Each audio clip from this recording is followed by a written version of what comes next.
I know my wife is cheating on me. I just know it. But damn it, I can't catch her. It's Saturday morning and I'm sitting at my lawyer's office. My lawyer, Roscoe Noble, handled my divorce from my first wife, so he's experienced in these matters. He hired a private investigator to look into my suspicions. What's wrong with me? My first wife started cheating on me almost before the new sheets came off her wedding bed. Now my new wife is doing the same thing. I must have, "Please give me horns," written on my forehead. The private investigator shook my hand and introduced himself as Tom Pickens. He was a slightly overweight, short man in khaki pants and an unassuming polo shirt. He was unremarkable and would never stand out in a crowd. Probably a good trait for a private investigator. We all sat down. Roscoe said, "Okay, Tom, tell us what you found." Tom cleared his throat. "Yes, sir, Mr. Noble. I started working on the case Monday morning, right after we talked. I went straight to the college and saw Mrs. Ann Powers's car in her assigned parking space.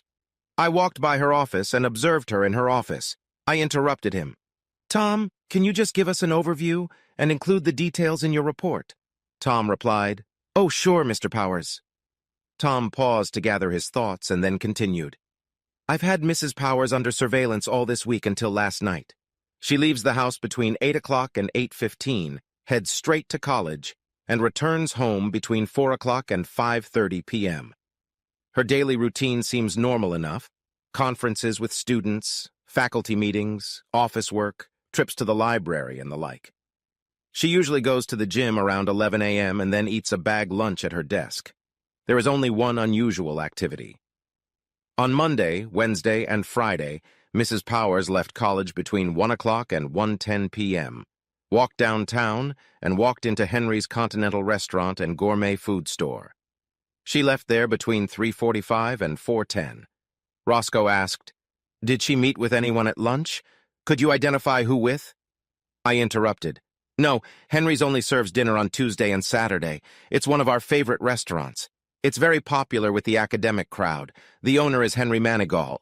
He is a promising chef and restaurateur." Roscoe asked, "Anything between Anne and Henry? Any hint of attraction, stolen kisses, long hugs, and the like?"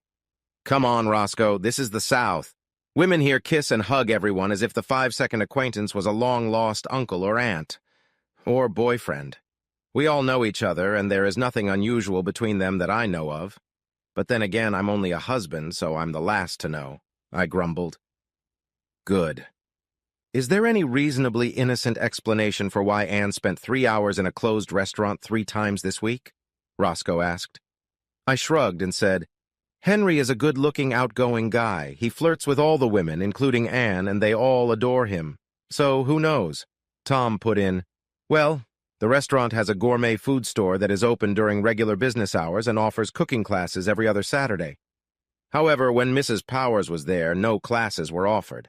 I can't imagine Mrs. Powers being able to entertain herself for 3 hours in that little store."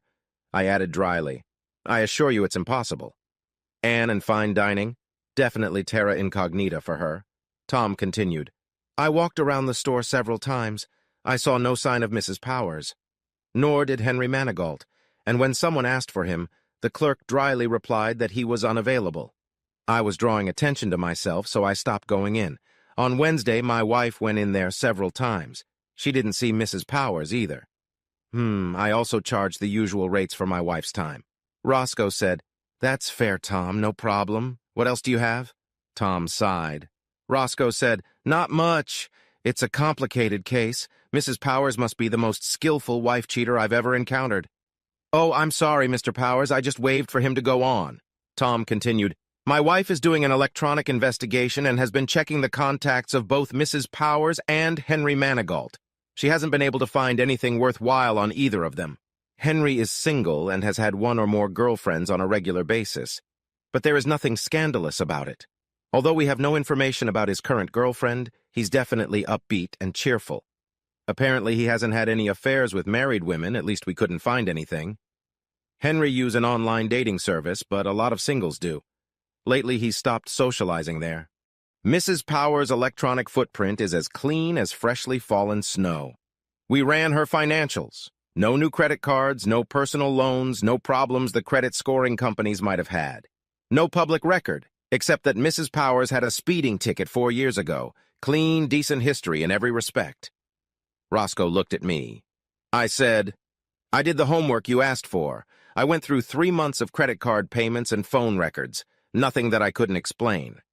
I checked her cell phone while she was napping. No strange messages, no strange calls to unexplained numbers.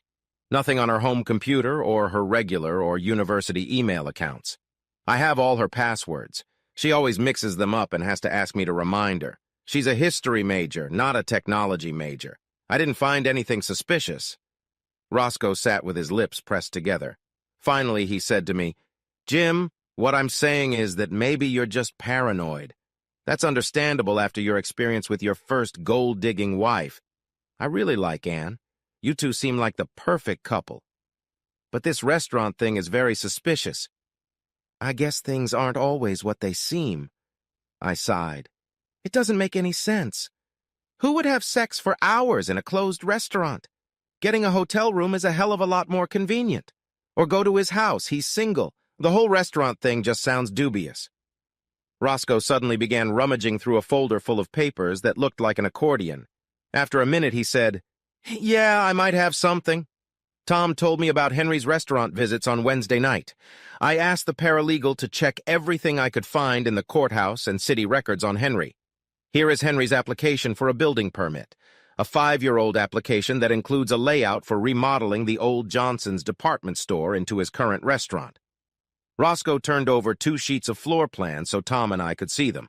He continued, Here's the first floor, the cooking store, restaurant and bar, restrooms, kitchen area, and storage. On the second floor is a large classroom, restrooms, storage area.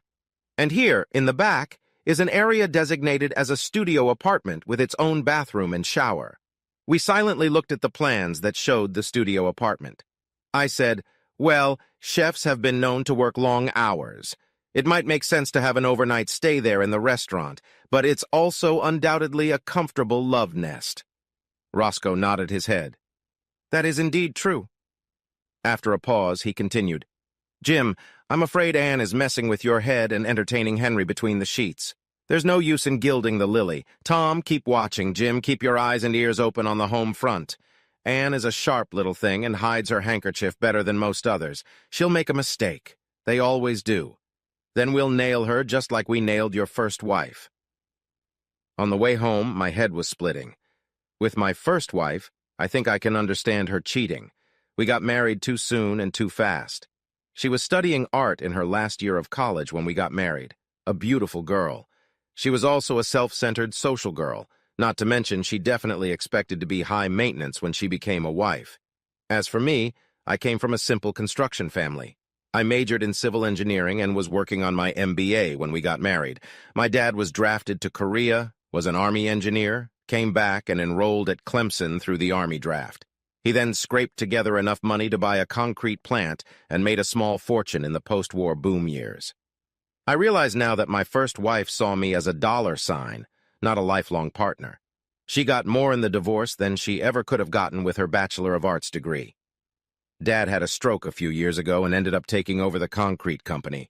I brought modern engineering and business practices to an already successful company. We grew, and now we're pretty darn rich.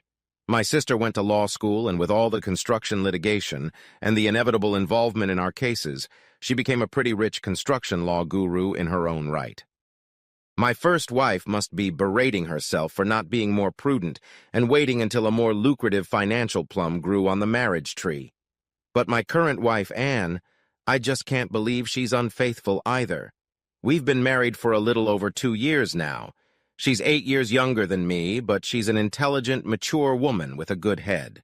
She has a doctorate in history and has been an assistant professor at a local college for 4 years now. We met in a Methodist Sunday school class for single adults shortly after she came to town. After dating for a year, we became engaged and then married 6 months later.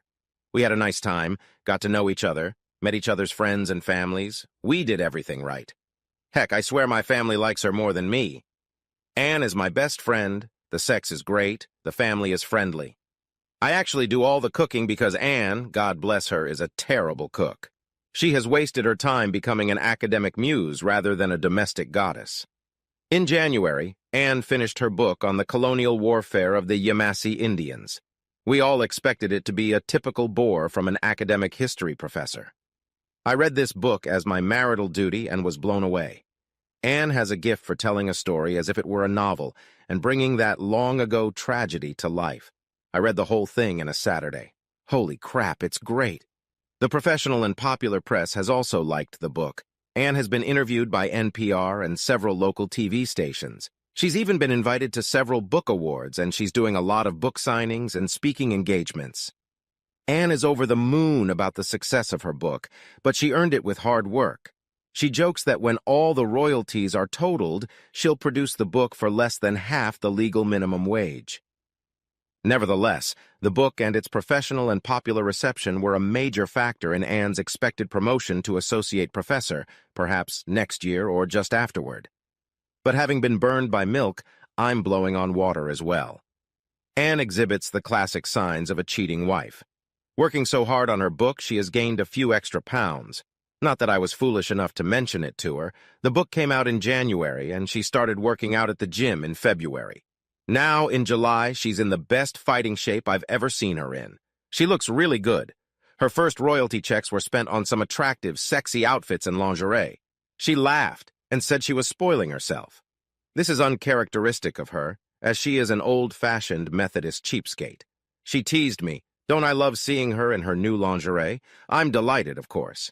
But I wonder who else enjoys the sight of my wife in this sexy lingerie. She is also very affectionate. Is this just a release from the pressure of writing a book or a guilty conscience? Anne isn't teaching this summer, but she still goes to her office every day. She's working on initial ideas for the second book she's telling me about. She also has 3 graduate students who are writing dissertations, so she has to work with them several times a week. Still, her workload is light during the summer. The week before last, we finished a big state road paving project early, and I happened to have a free day, which is rare during construction season. I stopped by the university to see if I could lure Anne home for an afternoon of bedroom aerobics, a suggestion she'd normally jump at in a heartbeat. She wasn't in her office, so I peeked into the main office of the history department to see if she was there. 2 female students were copying and assembling a massive project on some professor's paperwork at the front desk. I asked, "Hi, I'm looking for my wife, Proffert's Powers. Have you seen her by any chance?" The 2 girls looked at each other, holding back smiles. The blonde girl replied, Yeah, she was here the other day. Said she was going to the library." Closing the door behind me, I heard the girls trying unsuccessfully to hold back laughter. Hell, even the kids know she's cheating on me. I walked through the library, and sure enough, no Anne was there. That evening, as I poured each of us a glass of Shiraz during happy hour, I carelessly mentioned, "We finished early today, so I stopped by to see you in the afternoon, but you weren't there. The girls at the front desk said you had just left for the library." I watched Anne carefully. She tensed for a moment, and a slight blush appeared on her cheeks and neck. She looked away as I held out a glass of wine to her. "Oh, I'm sorry. I've missed you. Yeah, I try to spend a few hours every day in the library researching materials for my new book. I didn't realize I'd caught her in a blatant lie. I'm being played for a fool." 2 years after marriage is the best time for a young wife to get bored and start casting glances, and perhaps more than glances, outside the marital fences. Now is she cheating, or am I just being paranoid? I know the answer. I arrived home and the rest of Saturday passed quietly. I did some chores around the yard. Anne made an appearance at a bookstore in Augusta. At least that's what she told me. It's quite possible she's having a passionate affair with her lover right now. When Anne got home at 6, we went to a friend's house for a nice evening and dinner. Everything seems fine, but my stomach turns over every time I look at my cheating wife. We got up Sunday morning and headed to early church. We skipped Sunday school, and I made an omelet for brunch. We enjoyed it while we looked at the newspaper together. Anne dropped her unexpected statement on me as we finished our coffee. She smiled mischievously at me, which in the past always heralded some crazy, funny idea, usually sexual. Now I'm just wondering who with. "Honey, I want the house to myself from 1 o'clock to 6 o'clock today. Why don't you go golfing? You haven't had that opportunity in a long time. And I want you home at 6 o'clock sharp. I'll have a surprise for you. I stuttered in utter confusion. What, Anne? Why? She just laughed merrily. Well, silly, if I told you it wouldn't be a surprise, would it? Now grab your clubs and golf shoes and go have some well-deserved fun. I was in no mood to argue, so I grabbed my golf equipment and headed for the exit. On the way to the country club, I called Tom on his cell phone and assigned a private investigator to watch the house until I got back. I chatted with the 3 guys at the club and we played a round of golf. My lack of practice and scattered mental state took its toll, and, as the loser, I bought a drink on the 19th hole when we were done. It was actually a pleasant and relaxing day that lifted my sour mood. As I prepared to head home, I texted Tom, watching my house and Anne. "Anything?" Tom's reply followed immediately. "Nothing. As quiet as a graveyard. Mrs. P went out to the garbage can once, that's about it. What's going on? Did she notice our surveillance? Is she really such a brazen slut that she sends me off to play golf while she takes her lover right under our noses?" Our house adjoins a wooded parking lot, and her lover certainly could have slipped in behind us unnoticed by Tom. She's a really smart girl and obviously as cunning as the devil. Do I come home and find Henry there? Am I being kicked out, or has my marriage suddenly become one of those modern open arrangements? Who knows what this woman is capable of? I arrived home at 6, as instructed. I opened the front door and was greeted by Anne, who handed me a scotch with the words, "Right on time, good, I saw you pull up. Here's a drink, come on in, sit at the table, I have a surprise for you." Anne was excited and running on high octane. I have no idea what she's up to, and the whole thing baffles me. It's just like the good old days when we first got married. She nudged me toward my seat at the table. The table was set with our finest silver and china with red wine already poured into our crystal. The candles on the table were lit, creating a festive mood in the room. At least there was no third seat at the table. "Stay here and enjoy your scotch." Anne rushed into the kitchen. I couldn't imagine what my crazy wife was doing. She returned 5 minutes later carrying plated plates that were accompanied by a delightful aroma. Despite my suspicions about Anne, I couldn't help but laugh. "What the hell are you up to?" I said, as Anne quickly placed the plates of food on the table. Anne took the lid off my plate, struck a pose, and said, "Voilà, bœuf à la bourguignonne," with perfect French pronunciation. "Julia Child says this is the most delicious beef dish ever made by man." "Did you cook it?" "No way," I said, laughing. "Anne can't cook a hot dog, let alone French haute cuisine." "But I cooked it," Anne exclaimed, pouting her lips pretentiously. "Henry Manigault is giving me cooking lessons this summer." "What?" was my stunned reply. As Anne quickly handed out the food, she chatted cheerfully. Henry's niece, Jean, was working with us on her master's thesis, and her supervisor suddenly had to take a leave of absence for chemotherapy. I picked the girl up at the last minute and worked with her on her thesis. Anne was quiet for a while. She really is a sweet girl. Anyway, we had to scramble, but we got it all done and got through the system. She graduated right on schedule last May. Henry came up to me at graduation to thank me for helping his niece. He said he overheard you all teasing me at the restaurant about how I couldn't cook.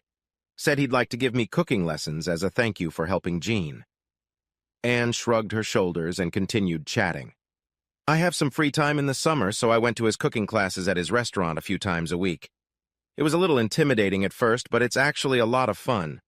This dinner is my debut into the culinary world. I should call Henry later and let him know how it went.